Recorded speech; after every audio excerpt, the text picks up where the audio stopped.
Hello students, आज हम groups and ring का चैप्टर नंबर 3 होमोमॉर्फिज्म एंड ऑटोमॉर्फिज्म्स पढ़ेंगे और जिसका ये जो लेक्चर है वो हमारा कौन सा है 8th। ठीक है, तो सबसे पहले हम होमोमॉर्फिज्म डिफाइन करेंगे। ठीक है, होमोमॉर्फिज्म ऑफ ग्रुप्स। ठीक है, तो होमोमॉर्फिज्म को डिफाइन करने से पहले हम दो ग्रुप लेके चलेंगे। ठीक है, एक ग्रुप G1 और एक ग्रुप G2। इसको G' से भी डिनोट कर सकते हो। कई जगह ये G1 G2 लिखा मिलेगा, कई जगह G'। ठीक है, तो पहले हम होमोमॉर्फिज्म डिफाइन करेंगे। तो कैसे करेंगे? Let G1 and G2 be two groups. G1 और G2 क्या है? दो ग्रुप हैं।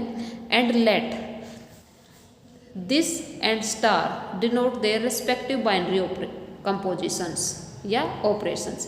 G1 के लिए ये बाइनरी ऑपरेशन है और G2 के लिए स्टार बाइनरी ऑपरेशन है।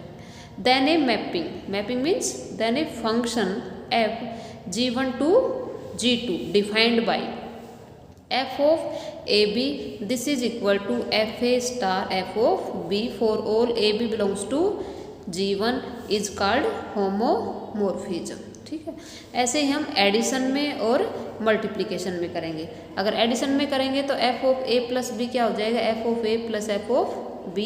मल्टीप्लिकेशन में करेंगे तो f a dot b is equal to f a dot f of b हो जाएगा। ठीक है, here f of G1 this is equal to f of G1 में किस टाइप के एलिमेंट आएंगे? इमेज टाइप के। f of x where x belongs to G1 is called the homomorphic image of G1। If the homomorphism f G1 to G2 is also 1 1, अगर ये हमारे पास क्या होगा? 1 1 होगा। ये मैपिंग अगर क्या होगी? 1 1, तो इसको हम क्या कहेंगे? ये हमारे पास f जो है वो क्या है? मोनोमॉर्फिज्म।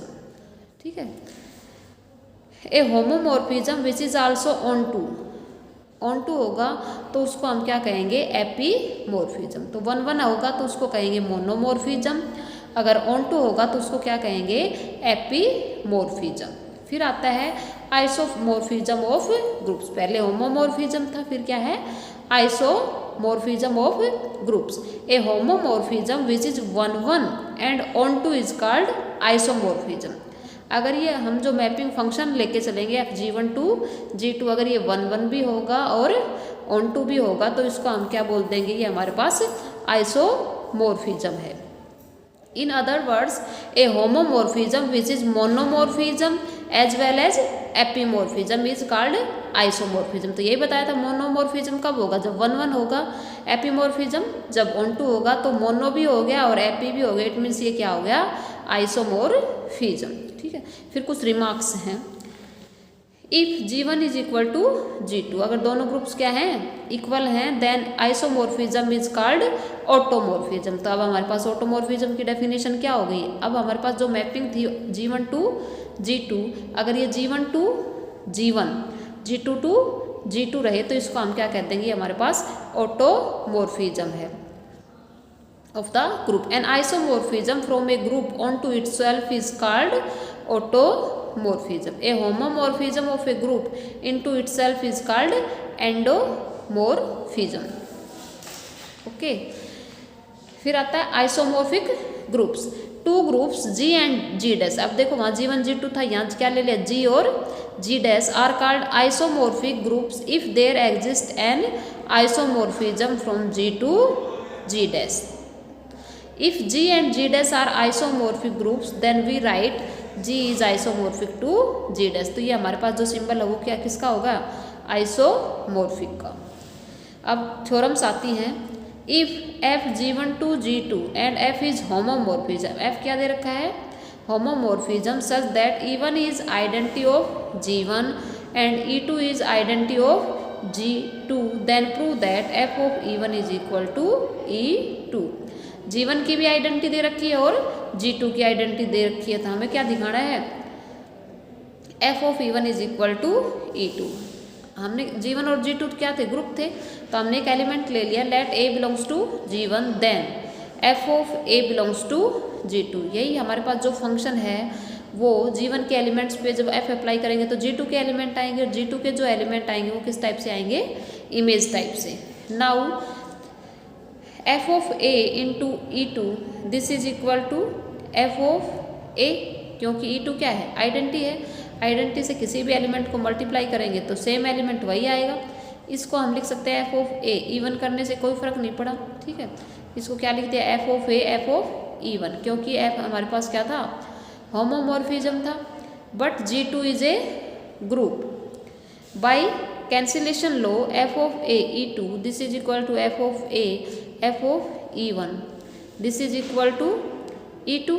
एफ ऑफ ए से कैंसिल हो गया तो क्या हो गया, E2 is equal to f of E1, यही प्रूव करना था। ओके, अब नेक्स्ट थ्योरम आती है, if f G1 to G2 is homomorphism then prove that f a inverse this is equal to f of a का inverse for all a belongs to G1। F a inverse is equal to f of a inverse prove करना है। Late A belongs to G1, तो A inverse भी belong करेगा G1 में, क्योंकि जी क्या था, ग्रुप था, G1 और G2 दोनों ग्रुप थे, तो इनवर्स एलिमेंट भी एग्जिस्ट करेगा। If E is identity of G1 then f of E is identity of G2। भाई E आइडेंटिटी है G1 की, तो G2 की आइडेंटिटी होगी, वो किस टाइप से होगी, इमेज टाइप से होगी, तो एफ ऑफ E किसका एलिमेंट हो गया, G2 का, और ये क्या हो गई, आइडेंटिटी हो गई। नाउ एफ ऑफ E, इसको हम लिख सकते हैं एफ ए इनवर्स, कोई फर्क नहीं होगा, E आ जाएगा, ठीक है। इसको हमने होमोमॉर्फिज्म भी दे रखा है, तो इसको सेपरेट कर दिया, f of a inverse this is equal to f of a inverse is the inverse of f a. Language में ऐसे लिख सकते हैं, तो क्या हो गया, f of a inverse is equal to f of a inverse, यही प्रूव करना था। नेक्स्ट थ्योरम है, if f G1 to G2 is homomorphism such that for all a belongs to G, order of a क्या दे रखा है, n दे रखा है, and order of f a क्या दे रखा है, m, then prove that m is divisor of n। m क्या है, डिवाइजर n का, और इनके ऑर्डर दे रखे हैं a के और f ऑफ a के। Since order of a is equal to n, then by definition we can write an is equal to e। Now f of e, ठीक है, दोनों साइड f अप्लाई कर दिया, इसको f ऑफ an, इसको हम लिख सकते हैं f a n टाइम्स हो गया, ठीक है। होमोमॉर्फिज्म दे रखा है f, तो इनको सेपरेट कर सकते हैं, f of a f of a f of a, फिर इसको लिख सकते हैं f ऑफ a इसकी power n, but f is identity of G2 and f a belongs to G2, तो क्या हो गया हमारे पास, order of f a divides n, okay, that is m is divisor of n। तो ये हमारे प्रूव हो गया कि f अगर हमारे पास होमोमॉर्फिज्म है और order of a is equal to n दे रखा है और order of f a is equal to m दे रखा है, तो m is divisor of n होगा। ओके।